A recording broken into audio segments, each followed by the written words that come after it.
Best-selling author and journalist Jonathan Alter has a lesson for the times in his new book entitled His Very Best, Jimmy Carter, A Life, published by Simon & Schuster, a part of Viacom CBS. Jimmy Carter turns 96 this week, and we tend to think we have a pretty good idea of who he is. Peanut farmer and former governor of Georgia, who miraculously wins the presidency, but is saddled by a bad economy and the Iranian hostage crisis. Some of the Americans were blindfolded, including 2 Marines wearing camouflage fatigues. Then he gets swamped by Ronald Reagan. Well, there's never been a more humbling moment in my life. Afterwards, he builds houses for the poor, fights diseases with his wife Rosalind, and wins the Nobel Peace Prize. This is incomplete, to put it mildly. Carter was politically inept, but a visionary, and he got much more done as president than people remember. President Carter today signed a bill adding almost 1 1/3 million acres to the wilderness system.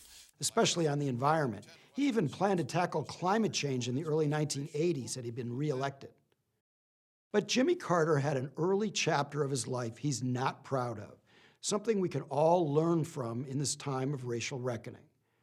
When Carter was in the Navy, he spurned his segregationist upbringing and supported integration. But when he returned to rural Georgia in the 1950s, he spent the next 18 years of his life ducking the civil rights movement. That's because he was politically ambitious and was worried about his business interests. Then, after he was elected governor in 1970, Carter found his voice, condemning racial discrimination and the Georgia criminal justice system. This continued as president, where he brought diversity to the federal government and globalized the civil rights movement with his human rights policy.